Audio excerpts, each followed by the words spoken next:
Assalamualaikum warahmatullahi wabarakatuh. Perkenalkan, nama saya Yana Sadila dengan NIM 0303181054.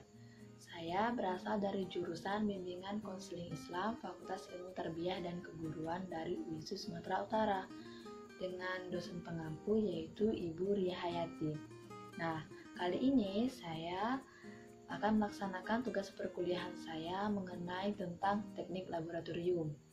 Nah, adapun soal yang saya dapatkan yaitu jelaskan dan jabarkan apa sih itu konseling logoterapi. Konseling logoterapi. Nah, sebelum saya menjelaskan mengenai tentang konseling logoterapi, mungkin di sini teman-teman semuanya sudah pada paham apa itu konseling logoterapi. Nah, di sini saya akan menjelaskan secara lebih terperinci apa sih itu konseling logoterapi. Oke, konseling logoterapi istilah dari Viktor Emil Frankl. Untuk bentuk psikoterapinya yang didasarkan pada upaya untuk memfokuskan si klien kepada pengenalan dan penerimaan dirinya sendiri. Nah, dengan cara-cara bermakna pada suatu totalitas. Nah, termasuk di dalam juga dunia nyata, yang dimana si klien ini harus bisa berkecimpung di dalam dunia nyatanya sendiri. Baiklah, konseling logoterapi dioperasikan ke dalam dua makna. Yang pertama yaitu masa depan atau meaning future. Dan yang kedua yaitu makna hidup atau meaning trended. Nah, yang dimana di sini konseling logoterapi juga akan membentuk relasi antara si konselor dengan si klien itu dengan baik yang disebut dengan account trade.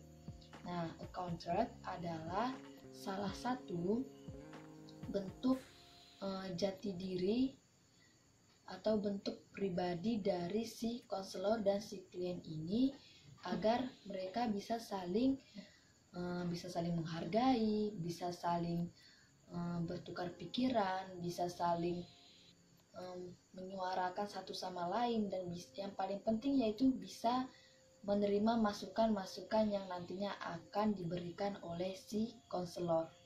Nah, yang dimana di sini saya juga akan menjelaskan bagaimana sih biografi Bapak Viktor Emil Frankl.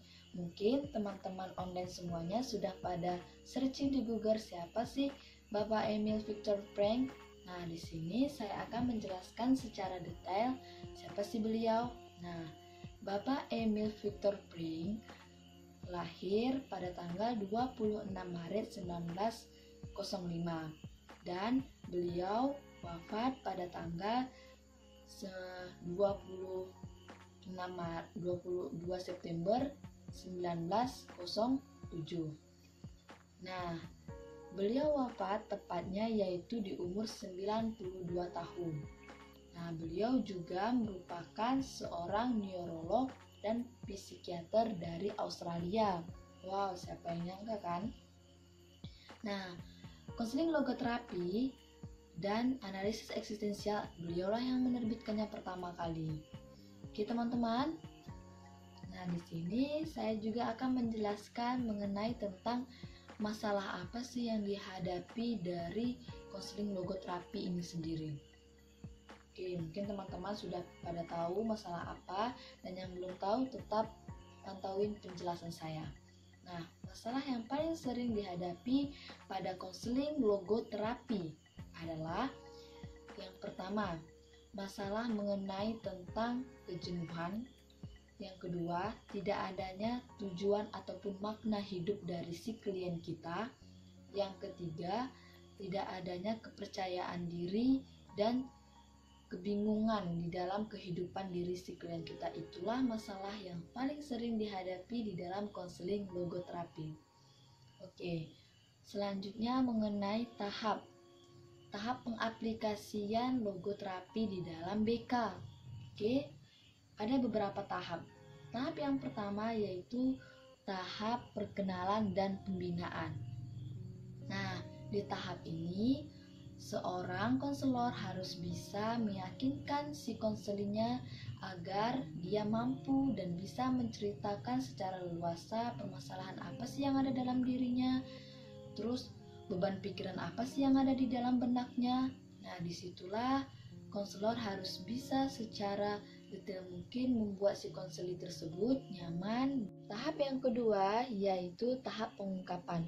Nah, di tahap ini berbeda dengan konseling-konseling lainnya. Di tahap pengungkapan ini, konselorlah yang harusnya memancing si konseli ini agar bisa dia itu menjelaskan masalahnya yang dihadapinya, seperti itu. Berbeda dengan konseling yang lain. Kalau konseling yang lain kan si konselinya ini dengan cara sukarela, dengan cara leluasa menjelaskan, menceritakan permasalahannya kepada si konselor. Berbeda dengan logoterapi. Di logoterapi yang dimana konselor inilah yang harus bisa memicu si konseli kita agar bisa menjelaskan permasalahan yang sedang ia hadapi. Nah, terus tahap yang ketiga yaitu tahap penyelesaian secara bersama. Nah, yang dimana si konselor dan si konselinya ini menginterpretasi apa yang baik untuk si konselinya gitu. Misalnya, pemikiran dari konselornya bahwasanya tahap yang tepat itu seperti ini. Misalnya tahap yang tepat untuk anak yang tidak percaya diri itu harus bisa membangkitkan percaya dirinya dengan sering berbicara di depan umum misalnya.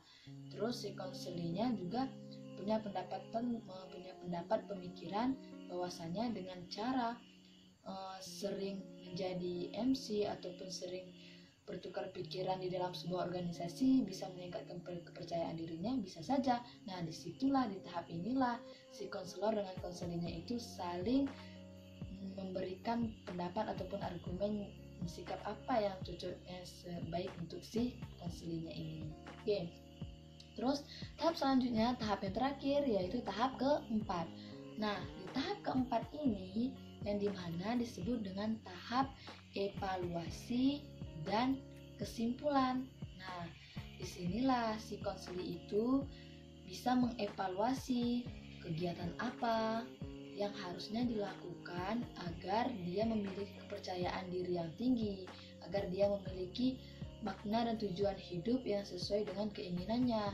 Disinilah yang paling penting dalam logoterapi, dan memberikan kesimpulan kegiatan apa sih yang cocok untuk si konselinya ini dalam mencegah masalah-masalah yang sering ia hadapi, kayak gitu teman-teman. Oke, lebih dan kurang saya mohon maaf. Semoga penjelasan hari ini dari saya bisa bermakna dan bisa menambah wawasan bagi teman-teman semuanya. Lebih dan kurang saya mohon maaf. Saya akhiri dengan wassalamualaikum warahmatullahi wabarakatuh. Sampai jumpa.